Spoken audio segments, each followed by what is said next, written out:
Hi friends, welcome back to my channel Lakshmi tailoring ಬ್ಲಾಗ್ಗೆ ನಿಮಗೆಲ್ಲರಿಗೂ ಸ್ವಾಗತ. ಫ್ರೆಂಡ್ಸ್, ಇವತ್ತಿನ ವಿಡಿಯೋದಲ್ಲಿ ನಾನು ಕಟಿಂಗ್ ಮಾಡ್ತಾಯಿದ್ದೀನಿ. ಆದರೆ ಈ ಕಟಿಂಗ್ ಜೊತೆಗೆ ನಾನು ನಿಮ್ಗೆ ಮನೆಯಲ್ಲಿ ಕೂತ್ಕೊಂಡ್ಬಿಟ್ಟು ನಾವು ತಿಂಗಳಿಗೆ 5ರಿಂದ 10 ಸಾವಿರ ಯಾವ ಥರ ಅರ್ನಿಂಗ್ ಮಾಡೋದು. ಇವಾಗ ಸಿಟಿಯಲ್ಲೆಲ್ಲ ಏನು ಮಾಡ್ತಾರೆ, ತಿಂಗಳಿಗೆ 15ಕ್ಕಿಂತನೂ ಜಾಸ್ತಿನೇ ಗಳಿಸ್ತಾರೆ, ಅಂದರೆ ದುಡ್ಡನ್ನು ಮಾಡ್ತಾರೆ. ಸೊ ನಾವು ಹಳ್ಳಿಯಲ್ಲಿರೋರು ತಿಂಗಳಿಗೆ ನಾವು ನಮ್ಮ ಕೈದಿಂದ ಆದಷ್ಟು ಕೆಲಸ ಎಲ್ಲ ಮನೆ ಕೆಲಸ ನೋಡ್ಕೊಂಡ್ಬಿಟ್ಟು ಮಕ್ಕಳನ್ನು ನೋಡ್ಕೊಂಡ್ಬಿಟ್ಟು ಯಾವ ರೀತಿ ನಾವು ಟೈಲರಿಂಗ್ ಕೆಲಸದಿಂದ ನಾವು ದುಡ್ಡು ಮಾಡೋದು ಅನ್ನೋದನ್ನು ಈ ವಿಡಿಯೋದಲ್ಲಿ ಹೇಳ್ಕೊಡ್ತಾ ಇದ್ದೀನಿ. ವಿಡಿಯೋನ ಎಲ್ಲೂ ಸ್ಕ್ರಿಪ್ಟ್ ಮಾಡಬೇಡಿ, ವಿಡಿಯೋ ಪೂರ್ತಿ ಕೇಳಿ, ಯಾಕಂದರೆ ನಿಮಗೆ ಯೂಸ್ ಆಗುತ್ತೆ. ಯೂಸ್ ಆದರೆ ಕಮೆಂಟ್ ಬಾಕ್ಸಲ್ಲಿ ಕಮೆಂಟ್ ಹಾಕೋದನ್ನು ಮಾತ್ರ ಮರಿಬೇಡಿ, ಆಯಿತಾ ಫ್ರೆಂಡ್ಸ್. ಒಂದಿಷ್ಟು ನನಗೆ ಗೊತ್ತಿರೋ ಟಿಪ್ಸನ್ನು ನಾನು ನಿಮ್ಮ ಜೊತೆ ಶೇರ್ ಮಾಡ್ತೀನಿ, ಆಯಿತಾ. ಇದು ಬಂದುಬಿಟ್ಟು ಕಸ್ಟಮರ್ ಬ್ಲೌಸ್ ಇತ್ತು ನಮ್ಮದು. ಇದು ಕಾಟನ್ನು ಅರ್ಜೆಂಟ್ ಕೊಡಬೇಕು ಇದು.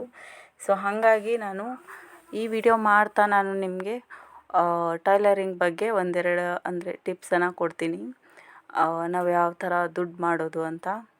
ಸೊ ಹಾಗೆ ನಾವು ಎಲ್ಲಿಗೆ ಹೋಗ್ಬಿಟ್ಟು ಎಷ್ಟು ಬಟ್ಟೆ ತರೋದು, ಅಂದರೆ ಕಸ್ಟಮರ್ ಇಲ್ಲದೇ ನಾವು ಯಾವ ಥರ ದುಡ್ಡು ಮಾಡೋದು ಅನ್ನೋದನ್ನು ಕೂಡ ಹೇಳ್ತೀನಿ ಫ್ರೆಂಡ್ಸ್. ಸೊ ವಿಡಿಯೋನ ಕೊನೆವರೆಗೂ ನೋಡಿ, ಆಯಿತಾ ಫ್ರೆಂಡ್ಸ್. ಬನ್ನಿ ಇವಾಗ ನಾನು ನಿಮಗೆ ಹೇಳ್ತೀನಿ ಏನನ್ನೋದನ್ನು. ಫಸ್ಟಿಗೆ ನಾವು ಏನು ಮಾಡಬೇಕಪ್ಪ ಅಂದರೆ, ಹಳ್ಳಿಯಲ್ಲಿರೋರು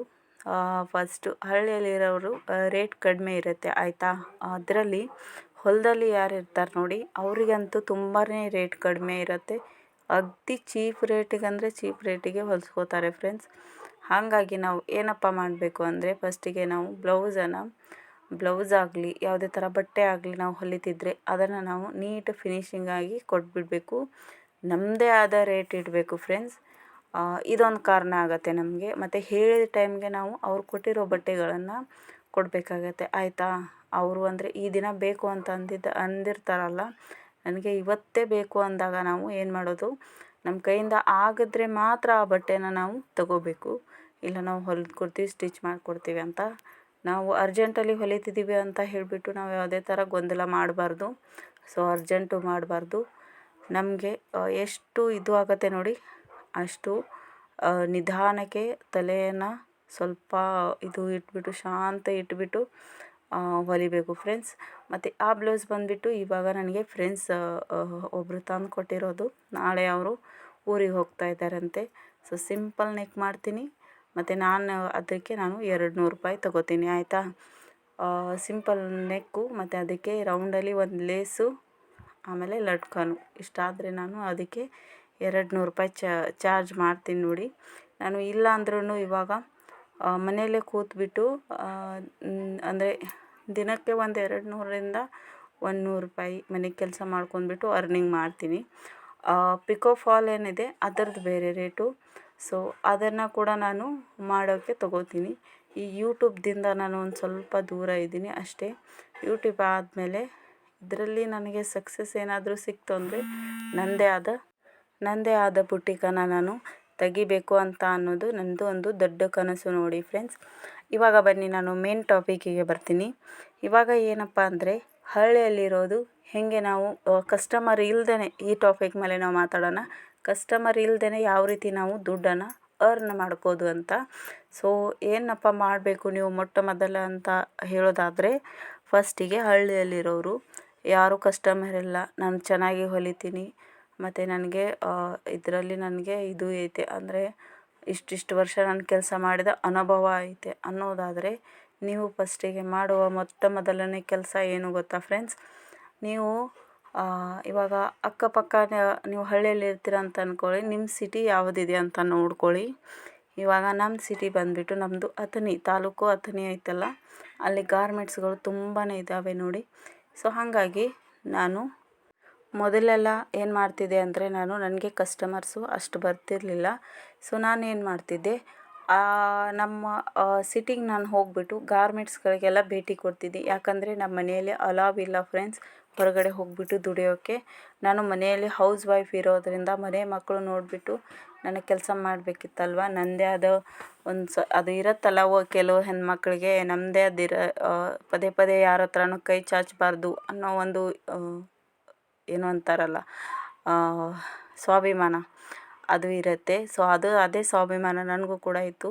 ಹಾಗಾಗಿ ನಾನೇನು ಮಾಡಿದೆ, ನಮ್ಮ ಯಜಮಾನ್ರ ಹೆಲ್ಪ್ ತೊಗೊಂಡ್ಬಿಟ್ಟು ನಾನು ಪೇಟೆಗೆ ಹೋದ್ಮೇಲೆ ನಾನೇನು ಮಾಡಿದೆ ಅಂದರೆ, ಗಾರ್ಮೆಂಟ್ಸ್ ಇರುತ್ತಾವಲ್ವ, ಒಂದೆರಡು ಗಾರ್ಮೆಂಟ್ಸನ್ನು ನಾನು ಭೇಟಿ ಕೊಟ್ಟೆ. ನನಗೆ ಏನಂದೆ, ನಾನು ಇಲ್ಲಿಗೆಲ್ಲ ಬರೋಕ್ಕಾಗಲ್ಲ, ನಮ್ಮ ಮನೆಯಲ್ಲೇ ನಾನು ಆದರೆ ಹೊಲ್ದು ಕೊಡ್ತೀನಿ, ಅದನ್ನು ಹೊಲಿದ ಮೇಲೆ ತಂದುಬಿಟ್ಟು ನಾವು ಸಮಯಕ್ಕೆ ಕೂಡ ನಿಮಗೆ ಇಲ್ಲಿಗೆ ತಂದು ಕೊಡ್ತೀವಿ ಅಂತ ಹೇಳಿದಾಗ, ಅವರು ಅಂದರು, ನಿಮಗೆ ಏನೇನು ಸ್ಟಿಚಸ್ ಬರುತ್ತೆ ಹಾಗೆ ಹಿಂಗೆ ಅಂತ ಕೇಳಿದ್ರು. ಸೊ ನನಗೆ ಈ ಥರ ಬರುತ್ತೆ, ನೀವು ನನಗೆ ಧಾರಾಳವಾಗಿ ಕೊಡ್ಬೋದು, ಪಿಲ್ಲು ಕವರ್ ಆಗಲಿ, ನನಗೆ ಈ ಥರ ಸ್ಟಿಚಸ್ ಎಲ್ಲ ಮಾಡ್ತೀನಿ.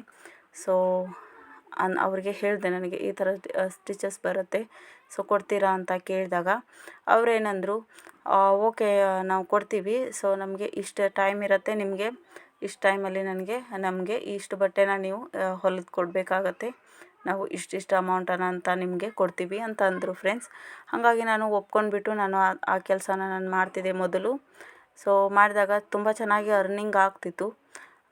ಆದರೆ ನಾನು ಏನು ಮಾಡಿದೆ, ಇವಾಗ ಆ ಬಟ್ಟೆಗಳು ಹೊಲಿತಾ ಏನು ಮಾಡ್ತೀನಿ, ಇವಾಗ ಇಲ್ಲೇ ನಾನು ಮನೆ ಪಕ್ಕದಲ್ಲೇ ಇರುವ ಎಲ್ಲ ಹೆಣ್ಮಕ್ಳೆಲ್ಲ ಇರ್ತಾರಲ್ಲ, ಅವ್ರ ಬ್ಲೌಸ್ಗಳನ್ನು ಹೊಲಿಯೋಕ್ಕೆ ಸ್ಟಾರ್ಟ್ ಮಾಡಿದೆ. ಸೊ ಅದರಲ್ಲಿ ಕೂಡ ನನಗೆ ಸಕ್ಸಸ್ ಸಿಕ್ತು. ಇವಾಗ ಫಿಟ್ಟಿಂಗು ಮತ್ತು ನಾನು ಹೊಲಿಯೋ ಬ್ಲೌಸ್ ಎಲ್ಲ ತುಂಬ ಕರೆಕ್ಟಾಗಿ ಕೂರುತ್ತಲ್ಲ ಅವ್ರಿಗೆ, ಹಾಗಾಗಿ ಅವರು ನನ್ನ ಬಿಟ್ಟು ಬೇರೆ ಎಲ್ಲೂ ಹೋಗಲ್ಲ, ಇಲ್ಲೇ ತಂದು ಹಾಕ್ತಾರೆ ನೋಡಿ. ಮತ್ತು ಅವ್ರು ತಂದಿರೋ ಅಂದರೆ ಈಗ ಕೊಡ್ತಾರೆ ಬಿಡಿ, ಇವಾಗ ನಾನು ಲೋಕಲಲ್ಲೇ ಹಿಡಿಯೋದು, ಈಗ ಗಾರ್ಮೆಂಟ್ಸ್ ಕೆಲಸ ಮಾಡ್ತಿಲ್ಲ. ಗಾರ್ಮೆಂಟ್ಸಿಂದ ಏನಾದರೂ ನಾನು ಬಟ್ಟೆ ತರ್ತಿದ್ನಂದರೆ ನಾನೇನು ಮಾಡ್ತಿದ್ದೆಯಪ್ಪ ಅಂದರೆ, ಅವ್ರದ್ದು ಹೇಳಿದ ಟೈಮ್ಗೆ ನಾನು ಮುಗಿಸ್ಬಿಟ್ಟು ಕೊಡ್ತಿದ್ದೆ. ನಮ್ಮ ಯಜಮಾನ್ರು ಓದ್ಬಿಟ್ಟು ಕೊಡ್ತಿದ್ರು. ಅದು ಕೊಟ್ಟಿದ್ಮೇಲೆ ಅವರು ಮತ್ತೆ ಎಷ್ಟು ಬಟ್ಟೆ ಇದೆ ನೋಡಿಬಿಟ್ಟು ಆ ಥರ ಕೊಡ್ತಿದ್ರು. ಆ ಥರ ನಿಮ್ಮ ಕಡೆ ಸಿಟಿಯಲ್ಲಿ ಅದು ಸಿಗುತ್ತೆ ಅಂತ ನೋಡಿ ಒಂದು ಸಲ ಚೆಕ್ ಮಾಡಿ ಹೋಗಿಬಿಟ್ಟು ವಿಸಿಟ್ ಕೊಡಿ, ನಾವು ಈ ಥರ ಕೆಲಸ ಮಾಡ್ತೀವಿ, ನಮಗೆ ಕೊಡ್ತೀರಾ ಬಟ್ಟೆನ ಅಂತ ಕೇಳ್ಕೊಳ್ಳಿ ಅವ್ರ ಹತ್ರ. ಕೊಡ್ತಾರಾ ಅಂತ ಒಂದು ಸಲ ನೀವು ನೋಡ್ಬೋದು. ಯಾಕಂದರೆ ಕೆಲವು ಒಂದೊಂದು ಗಾರ್ಮೆಂಟ್ಸಲ್ಲಿ ಕೊಡ್ತಾರೆ, ಒಂದೊಂದು ಗಾರ್ಮೆಂಟ್ಸಲ್ಲಿ ಕೊಡೋಲ್ಲ ಅಂತ ಅಂತಾರೆ. ಸೊ ನಮ್ಮ ಕಡೆ ಈ ಕಡೆ ಎಲ್ಲ ಕೊಡ್ತಾರಪ್ಪ. ನಿಮ್ಮ ಕಡೆ ನನಗೆ ಅಷ್ಟೊಂದು ಗೊತ್ತಿಲ್ಲ. ನೀವು ನಿಮ್ಮ ಡಿಸ್ಟಿಕ್ ಆಗಲಿ, ನಿಮ್ಮ ತಾಲೂಕಲ್ಲಿ ಆಗಲಿ ಹೋಗ್ಬಿಟ್ಟು ಭೇಟಿ ನೀಡಿ ಅಲ್ಲಿ ಕೇಳ್ಬೋದು ನೀವು. ಇನ್ನೊಂದು ಏನಪ್ಪ ಅಂದರೆ, ನಾವು ಮಾಡೋ ಕೆಲಸದಲ್ಲಿ ಫಿನಿಶಿಂಗ್ ಆಗಿರಬೇಕು. ಟೈಲರಿಂಗ್ ಕೆಲಸ ಮಾಡೋದು ಅಂದರೆ ಅಷ್ಟು ಈಸಿ ಇರೋಲ್ಲ ಫ್ರೆಂಡ್ಸ್, ಯಾಕಂದರೆ ತುಂಬಾ ಕಷ್ಟ ಇರುತ್ತೆ ಅದು.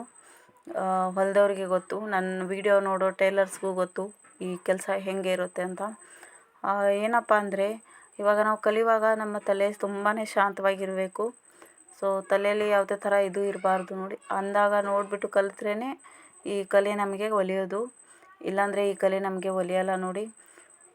ಹಾಗೆ ನಾನು ಏನು ಮಾಡಿದೆ ಅಂದರೆ, ಇವಾಗ ನನ್ನ ಫಿನಿಶಿಂಗ್ ಎಷ್ಟಾಗುತ್ತೋ ನನ್ನ ಕಡೆಯಿಂದ ಅಷ್ಟು ಕೊಟ್ಟು, ನಾ ಆದ ಟೈಮಿಗೆ ಅಂದರೆ ಹೇಳುವ ಟೈಮಿಗೆ ಕೊಡೋಕ್ಕೆ ಟ್ರೈ ಮಾಡ್ತೀನಿ.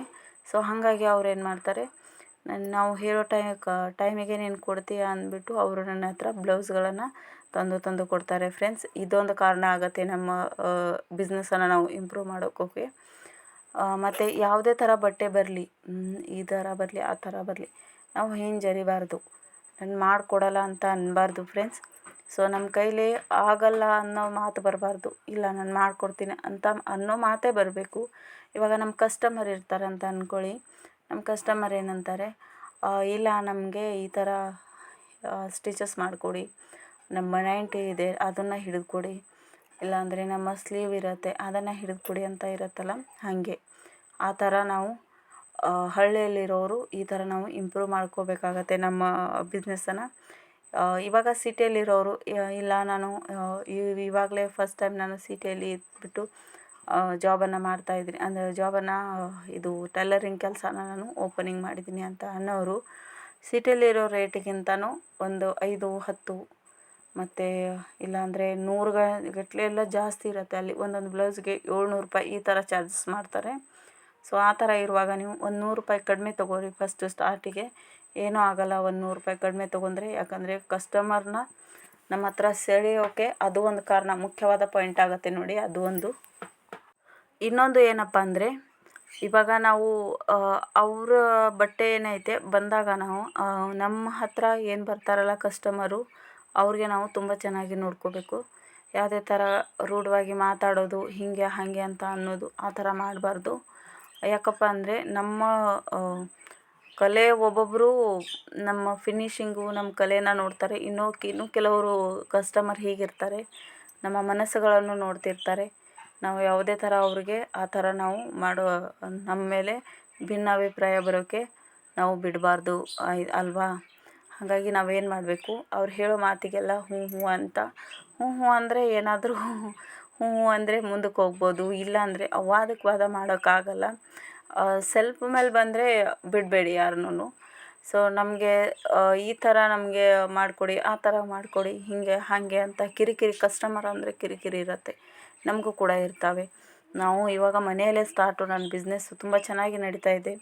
ಸೊ ನಮಗೂ ಈ ಥರ ಕಿರಿಕಿರಿ ಇರುತ್ತೆ. ಯಾರ್ದಾದ್ರೂ ಶೋಲ್ಡರ್ ಡ್ರಾಪ್ ಆಗಲಿ, ಹಾಗೆ ಹೀಗೆ ಅಂದರೆ ಒಬ್ಬೊಬ್ರದ್ದು ಹೆಂಗಿರುತ್ತೆ, ಚೆಸ್ಟ್ ಕಡಿಮೆ ಇರುತ್ತೆ, ಸೊಂಟದ ಭಾಗ ಏನಿರುತ್ತೆ ಅದು ಜಾಸ್ತಿ ಇರುತ್ತೆ. ಅಂಥವ್ರಿಗೆ ಏನಾಗುತ್ತೆ, ಬ್ಲೌಸ್ ಸರಿಯಾಗಿ ಕೂತ್ಕೊಳ್ಳಲ್ಲ. ಅವ್ರೇನು ಮಾಡ್ತಾರೆ, ಅವ್ರ ತಪ್ಪುಗಳನ್ನು ಅವರು ನೋಡ್ಕೊಳ್ಳಲ್ಲ ಫ್ರೆಂಡ್ಸ್. ಅವ್ರೇನು ಮಾಡ್ತಾರೆ, ನಮ್ಮ ಮೇಲೆ ಬರ್ತಾರೆ, ಈ ಥರ ಮಾಡಿಕೊಡ್ರಿ ಹಾಗೆ ಅಂತ. ಇದನ್ನೆಲ್ಲ ನಾವು ಸಹಿಸ್ಕೊಂಡು ಹೋಗಬೇಕಾಗತ್ತೆ. ಸಿಟಿಯಲ್ಲಿರೋರಿಗೆ ಹೇಳ್ತಾ ಇದ್ದೀನಿ, ಸಿಟಿಯಲ್ಲಿರೋರಿಗೂ ಹಳ್ಳಿಯಲ್ಲಿರೋರಿಗೂ. ಟೈಲರಿಂಗ್ ಬಗ್ಗೆ ಮಾಡೋರು ಅಂದರೆ ಕಿರಿಕಿರಿನ ನಾವು ಸಹಿಸ್ಕೋಬೇಕಾಗತ್ತೆ ನೋಡಿ. ಸೊ ಮತ್ತೊಂದು ಏನಪ್ಪ ಅಂದರೆ, ನೀವು ಬಾಯನ್ನು ಸಿಹಿ ಇಟ್ಕೊಳ್ಳಿ. ನಾನು ಪದೇ ಪದೇ ಹೇಳ್ತೀನಲ್ವ, ಕೆಲವೊಂದು ವೀಡಿಯೋದಲ್ಲಿ ಪದೇ ಪದೇ ಹೇಳ್ತೀನಿ, ಬಾಯಿ ನಮ್ಮದು ಸಿಹಿಯಾಗಿರಬೇಕು. ಬರೋ ಕಸ್ಟಮರು ಮುಂದಿನ 2-3 ಕಸ್ಟಮರ್ನ ತರಬೇಕು ನಮ್ಮ ಹತ್ರ. ಆ ಥರ ನಾವು ಮಾತಾಡಬೇಕು, ಅವ್ರ ಹತ್ರ ಮಾತಾಡಬೇಕು, ಆ ಥರ ಸರ್ವಿಸ್ ಕೊಡಬೇಕು ಅವ್ರಿಗೆ. ನನಗೇನೋ ತಿಳಿದಿರೋದ್ರಲ್ಲಿ ನಾನು ನಿಮಗೆ ಒಂದೆರಡು ಅನುಭವದ ಮಾತುಗಳನ್ನು ಹೇಳ್ತಾ ಇದ್ದೀನಿ. ಏನೂ ಅಂದ್ಕೋಬೇಡಿ, ಯಾಕಂದರೆ ನಮ್ಮದು ಟೈಟಲಲ್ಲಿ ಒಂದು ಬರೆಯೋದು, ವೀಡಿಯೋದಲ್ಲಿ ಒಂದು ತೋರಿಸೋ ಜಾಯಮಾನ ಅಲ್ಲ. ನಮ್ಮೇನಿರುತ್ತೆ ನೇರ ನಿಟ್ಟ ನಿರಂತರವಾಗಿ ಹೇಳ್ತೀನಿ. ಅದು ಹೋಗುತ್ತಾ ಹೋಗಲಿ, ಇಲ್ಲಾಂದರೆ ಓಕೆ. ಈ ಥರ ನಮ್ಮದು ಕ್ಯಾಟಗರಿ. ಇನ್ನೊಂದು ಹೇಳೋಕ್ಕೆ ಇಷ್ಟಪಡ್ತೀನಿ, ಇವಾಗ ನಾವು ಈ ಕಡೆ ಹಳ್ಳಿಯಲ್ಲಿ ಇರೋದು, ಆದರೆ ಮನೆಗೆ ಒಂದೊಂದು ಸಿಲಾಯಿ ಮಷಿನ್ ಆಗಿದಾವಲ್ವ, ಅಷ್ಟೆಲ್ಲ ಜನರನ್ನ ಬಿಟ್ಟು ನನ್ನ ಹತ್ರ ಹೊಲಿಸ್ಕೊಳ್ಳೋಕ್ಕೆ ಬರ್ತಾರೆ ಅಂದರೆ ನೀವೇ ಯೋಚನೆ ಮಾಡಿ ನಾನು ಯಾವ ಥರ ಸರ್ವಿಸ್ ಕೊಡ್ತೀನಿ ಅಂತ. ಸೊ ನೀವು ಇದೇ ಥರ ಮಾಡಿ, ನಿಮ್ಮ ಜೀವನದಲ್ಲಿ ಯಶಸ್ಸು ಸಿಗಲಿ ನಿಮಗೂ ಕೂಡ. ಯಾವುದೇ ಥರ ನೀವು ಇದು ಮಾಡಬೇಡಿ. ಸೊ ಬಾಯಿಯನ್ನು ಸಿಹಿ ಇಡಿ, ಕಸ್ಟಮರ್ನ ಗಳಿಸಿ ಅಂತ ಹೇಳ್ತಾ, ಈ ವಿಡಿಯೋ ನಿಮಗೆ ಇಷ್ಟ ಆದರೆ ಕಮೆಂಟ್ ಬಾಕ್ಸಲ್ಲಿ ಕಮೆಂಟ್ ಮಾಡಿ ತಿಳಿಸಿ. ಸಿಗ್ತೀನಿ ಮುಂದಿನ ವೀಡಿಯೋದಲ್ಲಿ. ಬಾಯ್ ಬಾಯ್.